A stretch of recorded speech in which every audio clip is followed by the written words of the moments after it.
ಸರ್ಕಾರದ ಪ್ರತಿಷ್ಠೆಗೆ 11 ಅಮಾಯಕರ ಪ್ರಾಣ ಹೋಯ್ತಾ. ಹಠಕ್ಕೆ ಬಿದ್ದು ಕಾರ್ಯಕ್ರಮ ಆಯೋಜಿಸಿ ಸರ್ಕಾರ ಎಡವಟ್ಟು ಮಾಡಿದ್ದು ಹೆಜ್ಜೆ ಹೆಜ್ಜೆಗೂ ಸಾಬೀತಾಗ್ತಾ ಇದೆ. ಪೊಲೀಸರು ಎಷ್ಟೇ ಬೇಡ ಅಂದ್ರೂ ಕೂಡ ಸರ್ಕಾರ ಕೇಳಿಲ್ಲ. ಜೂನ್ 4ನೇ ತಾರೀಕು ವಿಧಾನಸೌಧದ ಭದ್ರತಾ ಡಿಸಿಪಿ ಅವರು ಪತ್ರ ಬರೆದಿದ್ರು. ಡಿಪಿಆರ್ ಕಾರ್ಯದರ್ಶಿ ಸತ್ಯವತಿ ಅವರಿಗೆ ಡಿಸಿಪಿ ಕರಿಬಸವಗೌಡ ಅವರು ಪತ್ರ ಬರೆದಿರೋದು ಈಗ ನಮ್ಮ ಕೈಗೆ ಸಿಕ್ಕಿದೆ. ಅಪಾರ ಫ್ಯಾನ್ಸ್ ಬರೋ ಕಾರಣ ಭದ್ರತೆಗೆ ಸಿಬ್ಬಂದಿ ಕೊರತೆ ಆಗುತ್ತೆ.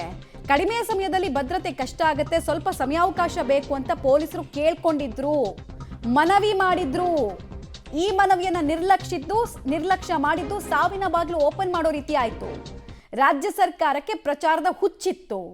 ಆತುರವಾಗಿ ವಿಧಾನಸೌಧದ ಕಾರ್ಯಕ್ರಮ ಬೇಡ, ಟೈಮ್ ಬೇಕಾಗತ್ತೆ, ಲಕ್ಷಾಂತರ ಜನರನ್ನು ಸುಮ್ಮನೆ ಬನ್ನಿ ಅಂತ ಸೇರಿಸಿದ್ರೆ ಅಷ್ಟು ಜನರಿಗೆ ನಾವು ಭದ್ರತೆ ಕೊಡಕ್ಕಾಗಲ್ಲ ಅಂತ. ನೆನಪಿರ್ಲಿ, ಟೋಟಲ್ ಆಗಿ 3.5-4 ಲಕ್ಷ ಜನಕ್ಕೆ ಪೊಲೀಸ್ ಫೋರ್ಸ್ ಎಷ್ಟು ಜನ ಇದ್ರು ಅಂದ್ರೆ 1380 ಜನ.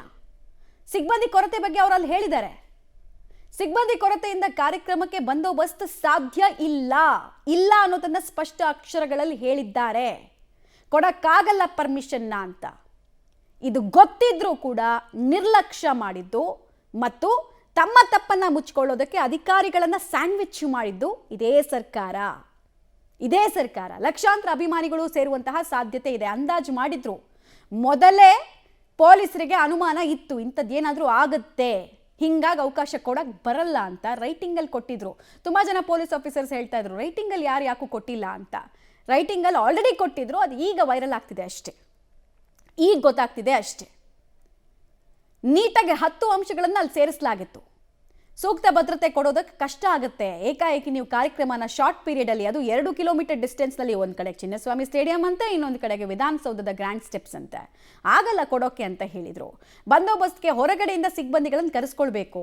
ಏನು ಎಲ್ಲಾ ಠಾಣೆಗಳು ವಿಧಾನಸೌಧದ ಸುತ್ತಮುತ್ತನೇ ಇದೆಯಾ? ಕಿಲೋಮೀಟರ್ ಗಟ್ಟಲೆ ಬೇಡವಾ? ನಮಗಿಲ್ಲಿಂದ ಯಶವಂತಪುರದಿಂದ ಜಯನಗರಿಗೆ ಹೋಗೋದಕ್ಕೆ 1.5 ಗಂಟೆ ಬೇಕು ನಾರ್ಮಲ್ ಟೈಮ್ನಲ್ಲಿ. ಪೀಕ್ ಅವರ್ ಇದ್ದಾಗ ಅಟ್ಲೀಸ್ಟ್ ಸಿಬ್ಬಂದಿಗಳನ್ನು ಕರೆಸ್ಕೊಳ್ಳೋದಕ್ಕೆ ಸಮಯ ಬೇಕು ನಮಗೆ. ಆಮೇಲೆ ಹಿಂದಿನ ದಿನ 4 ಗಂಟೆಗೆ ಕಮಿಷನರ್ ಮನೆಗೆ ಹೋಗಿರೋದು. ಎಲ್ಲ ಸಿಬ್ಬಂದಿಗಳು 4 ಗಂಟೆಗೆ ಮನೆಗೆ ಹೋಗಿರೋದು. ಅವ್ರಿಗೆ ವರ್ಕ್ ಓವರ್ಲೋಡ್ ಆಗ್ತಿರ್ಲಿಲ್ವಾ? ಪೊಲೀಸರು ಎಕ್ಸಾಸ್ಟ್ ಆಗಿದ್ದಾರೆ ಅನ್ನೋದನ್ನ ಹೇಳಿದ್ದಾರೆ ಅವರು. ತುರ್ತಾಗಿ ಈ ಕಾರ್ಯಕ್ರಮ ಆಯೋಜನೆ ಬೇಡ, ಸಿಸ್ಟಮ್ ಎಕ್ಸಾಸ್ಟ್ ಆಗಿದೆ, ಎಲ್ಲ ಬಳಲಿ ಬೆಂಡಾಗಿ ಹೋಗಿದ್ದಾರೆ ಅಂತ ಸೂಚನೆ ಹೋಗಿತ್ತು ಪೊಲೀಸರಿಂದ. ಭದ್ರತೆ ಕೊಡಬೇಕಾಗಿತ್ತು, ಪೊಲೀಸ್ನವ್ರ ಜವಾಬ್ದಾರಿ ಅಂತ ತಲೆ ಕಟ್ಟಿದ್ರಲ್ಲ. ಅವ್ರು ಹೇಳಿದ ನೀವು ಕೇಳಿಸ್ಕೊಂಡ್ರಾ? ಕಿವಿಗೆ ಹಾಕೊಂಡ್ರಾ? ನಿಮ್ಮ ಕಿವಿನೂ ಕೇಳಿಸ್ತಿರ್ಲಿಲ್ಲ, ಕಣ್ಣು ಕಾಣಿಸ್ತಿರ್ಲಿಲ್ಲ. ಕಣ್ಣು ಕಂಪ್ಲೀಟ್ ಆಗಿ ಒಂದು ಅಫೀಮಿಂದ ತುಂಬೋಗಿತ್ತು. RCB ಆಟಗಾರರ ಜೊತೆಗೆ ಫೋಟೋ ತೆಗೆಸ್ಕೊಂಡ್ಬಿಟ್ರೆ ನೆಕ್ಸ್ಟು ಎಲೆಕ್ಷನಲ್ಲೆಲ್ಲ ಭಾರಿ ಲಾಭ ಆಗುತ್ತೆ ಅಂತ ಹೇಳಿ ಕ್ರೆಡಿಟ್ ತಗೊಳಕ್ ಹೋಗಿ ಅಧ್ವಾನ ಮಾಡಿ ಹಾಕಿದ್ರು. ವಿಧಾನಸೌಧದ ಕಾರ್ಯಕ್ರಮಕ್ಕೆ ಸಾರ್ವಜನಿಕರಿಗೆ ಪಾಸನ್ನು ಕೊಡಬೇಡಿ, ಇದು ಸಾರ್ವಜನಿಕ ಕಾರ್ಯಕ್ರಮ ಅಂತ ಮಾಡಬೇಡಿ ಅಂತ. ಬಟ್ 4 ಗಂಟೆಗೆ CM ಅವರ ಅಧಿಕೃತ ಟ್ವಿಟರ್ ಖಾತೆಯಿಂದ ನೀವೆಲ್ಲ ಬನ್ನಿ ಕಾರ್ಯಕ್ರಮಕ್ಕೆ ಅಂತ ಇನ್ವೈಟು. ಸತ್ಯವತಿ ಅವ್ರು ಕರೀತಾರೆ, ಎಲ್ಲ ಬನ್ನಿ ನೀವು ಅಂತ. ಸಚಿವಾಲಯದ ಸಿಬ್ಬಂದಿಯ ಕುಟುಂಬಸ್ಥರಿಗೆ ನಿರ್ಬಂಧವನ್ನು ಹೇರಿ.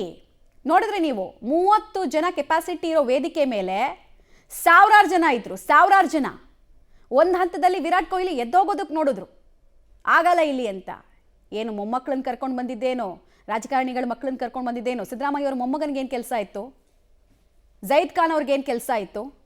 ರಿಜ್ವಾನ್ ಅರ್ಷದ್ ಅವರ ಮಗನಿಗೆ ಏನು ಕೆಲಸ ಇತ್ತು? ಐವಾನ್ ಡಿಸೋಜಾ ಅವ್ರ ಫ್ಯಾಮಿಲಿಗೆ ಏನು ಕೆಲಸ ಇತ್ತು?